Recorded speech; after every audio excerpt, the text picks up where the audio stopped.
there, Crafty Friends. Happy Friday. I'm coming on today because, no, I did not get that one. I got these new waxes. Now, all my waxes in the past have been metallic, which I just in my mind thought that was the only way to go. But then I saw, or no, one of the colors that I had got that was on clearance from a cherry on top, I think that's where I got them, was a matte. And it was so cool. And here's my little, let's see, let me get the colors. So it's a little messy. That's what it looks like on white. That's what they look like on craft, and that's what they look like on black. So my thinking, what I was trying to accomplish was rust. Now this is called Rusty Brown.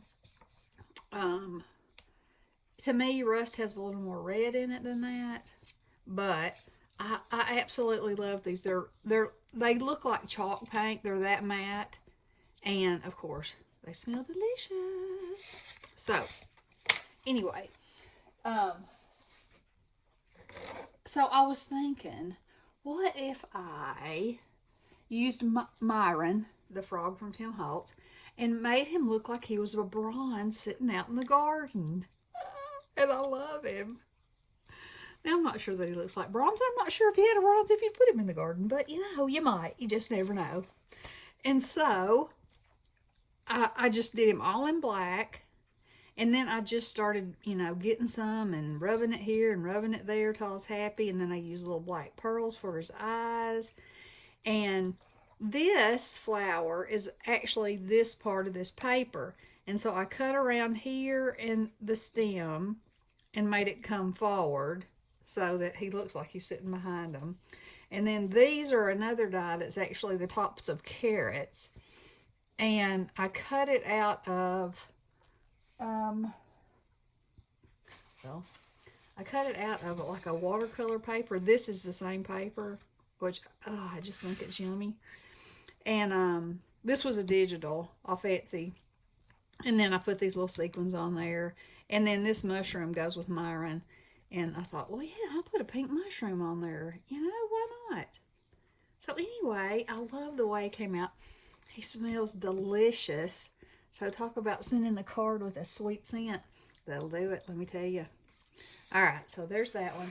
And then I had told you that I had this Anna Griffin die. And that I was going to do it. So this is my first one. And these are all the examples that they have. And so I haven't decided yet what I want to put down here or how I want to do it.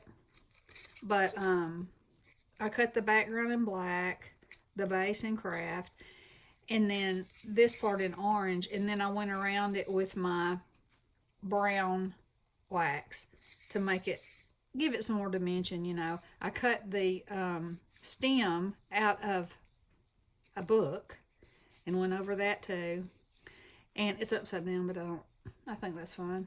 And then this leaf is absolutely beautiful. So as I was doing that, I was noticing on here that some of them use different leaves. Some of them used leaves going both directions, spiders, put sentiments, bows. Look at all those fun things. So I just kind of wanted to, try one and see how it would go. So that's something that I've been working on. And also thought about putting some of my freaky googly eyes right there. Who knows? Who knows? Okay, so there's those two. So I had shown you this train, and I got this stamp from eBay, which is a ballerina witch, and I think she is hysterical. And look, here she is, colored and cut out. And look how she would be. Like I could glue her right there to that oil. Oh my! I love her. And she could have jack-o'-lanterns hanging in each hand. I mean, bats. I love her. I absolutely love her. And I showed you guys the stamps that I got from Temu that were these dragons and these. And my buddy Judy, hey Judy, from my scrapbook loft, has one of these. And she said she'd had it for years. It distresses everything. And so I've been looking for one for probably 6 months because they don't make them anymore. And so I've been looking on eBay, and I finally found one for a good price, and I got it. It looks brand new. Comes in a little tin, but it distresses. And look at the edges of my little monster, how raggedy he looks, because I just put him in there. So look how cute they'd be on there. Or they could ride the train with the witch. Isn't that funny? So anyway, you stick the paper in here like that, and it just roughs it up. It's got blades in there, and then you slide this off, and that's where your spare paper goes. So it doesn't make a mess, doesn't send paper everywhere. So good. I'm just keeping mine plugged in right here beside my desk so I can distress anything I want to. Let's see what else I've done. Oh, I got this stamp, and it was so big, so I cut his head off and put it on a wobble.